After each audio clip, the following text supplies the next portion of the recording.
Hello साथियों, नमस्कार। Lifeline classes Barmer YouTube channel की तरफ से आप सभी प्यारे विद्यार्थियों का बहुत बहुत स्वागत। प्रिय विद्यार्थियों, हमेशा की भांति आज भी हम कक्षा 12वीं में अध्ययनरत उन तमाम विद्यार्थियों के लिए जो बोर्ड परीक्षा में अपना भाग्य आजमा रहे हैं, विषय भूगोल के कुछ महत्वपूर्ण क्वेश्चन जो आपकी बोर्ड एग्ज़ाम के लिए रामबाण साबित होंगे। उन्हीं में हमारा पहला क्वेश्चन, वर्ष 2011 की जनगणना ने भारत की श्रमजीवी जनसंख्या को कितने प्रमुख स्ववर्ग में बांटा है? 4, 3, 5, 6। प्रिय विद्यार्थियों, इसका आंसर होगा ए, मतलब 4। और वे कौन हैं? कृषक, कृषि मजदूर, घरेलू औद्योगिक श्रमिक और अन्य श्रमिक।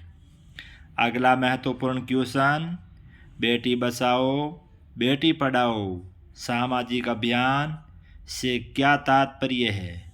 ये अभियान क्यों चलाया गया? जेंडर के प्रति संवेदनशीलता को बढ़ाना, जेंडर भेदभाव को बढ़ाना, महिला साक्षरता को कम करना, महिलाओं की भागीदारी किसी भी कार्य में कम करना।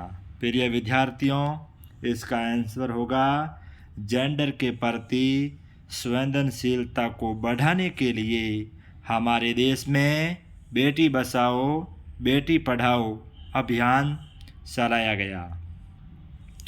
इसी कड़ी में अगला तीसरा क्वेश्चन, मुख्य श्रमिक वह व्यक्ति है जो एक वर्ष में कम से कम कितने दिन काम करता है?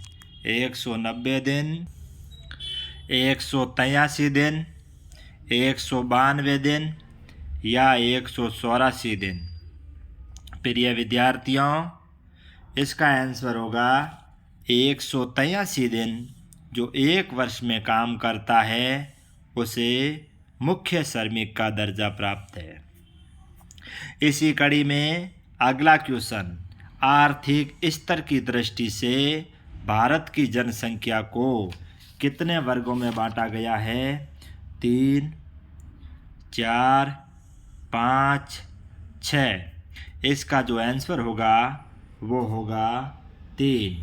इसमें मुख्य श्रमिक, सीमांत श्रमिक और अश्रमिक आते हैं।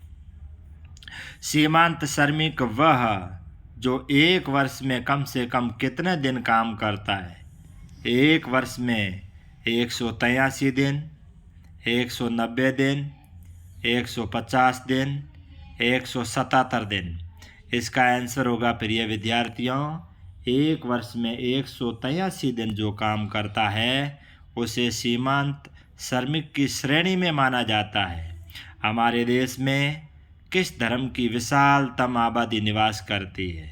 जैन, मुस्लिम, बौद्ध, हिंदू। भारत जैसे देश में सबसे अधिक आबादी हिंदू धर्म की निवास करती है। इसी अगली श्रेणी में अगला क्वेश्चन, भारत का पंजाब राज्य अमूमन किस धर्म के साथ जुड़ाव रखता है? पंजाब राज्य के अंदर सबसे अधिक किस धर्म की आबादी निवास करती है? सिख, बौद्ध धर्म, जैन धर्म या मुस्लिम धर्म। इसका आंसर होगा सिख धर्म। और भाषाई वर्गीकरण के आधार पर भारतीय भाषाओं को बोलने वाले कितने भाषा परिवार में बांटा गया है?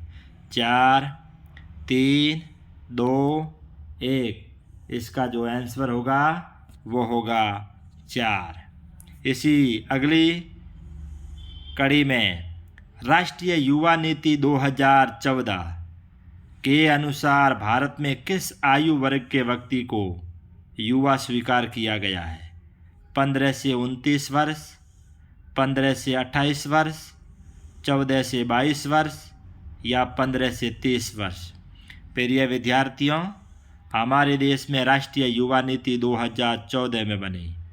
2014 की राष्ट्रीय युवा नीति के अनुसार 15 से लेकर 29 वर्ष की आयु वर्ग के युवा को युवा स्वीकार किया गया है। निम्न में से हमारे देश में जनसंख्या की वृद्धि के लिए जिम्मेदार कारक कौन सा है? हमारे देश में जो जनसंख्या बढ़ रही है उसके लिए जिम्मेदार कारक उच्च स्वास्थ्य की सुविधाएं, शिक्षा, उच्च शिक्षा या इनमें से कोई नहीं।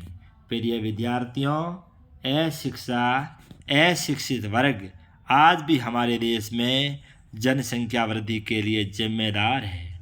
हमारे देश में किस दशक काल को जनसंख्या विस्फोट की अवधि के रूप में जाना जाता है? 1951 से 1981, 1921 से 1951, 1901 से 1921 या 1981 के बाद का टाइम?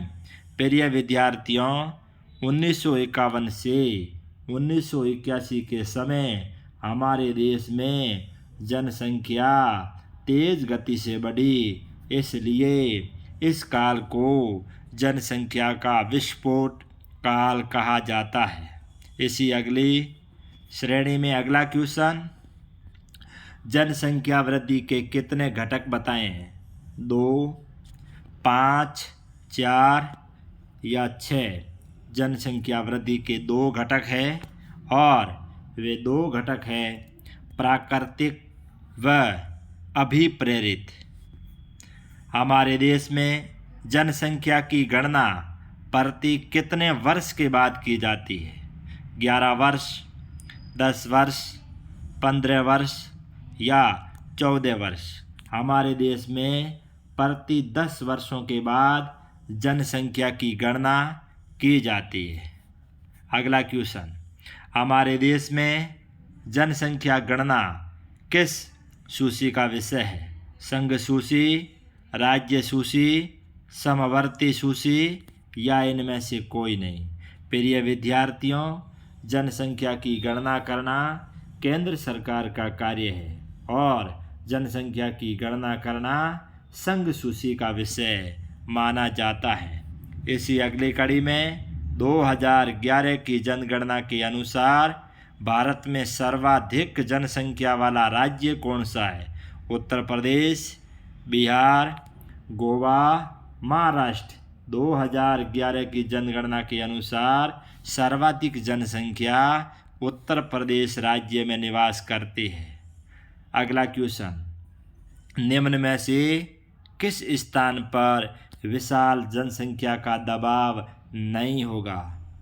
पूर्वी मैदानी भाग, तटीय भाग वाले इलाके, नदी वाले इलाके या थार का मरुस्थल? प्रिय विद्यार्थियों, सबसे अधिक जनसंख्या वहाँ रहना पसंद करेगी जहाँ मैदानी भाग है, पानी वाले तटीय वाले भाग है, नदियों वाले इलाके है।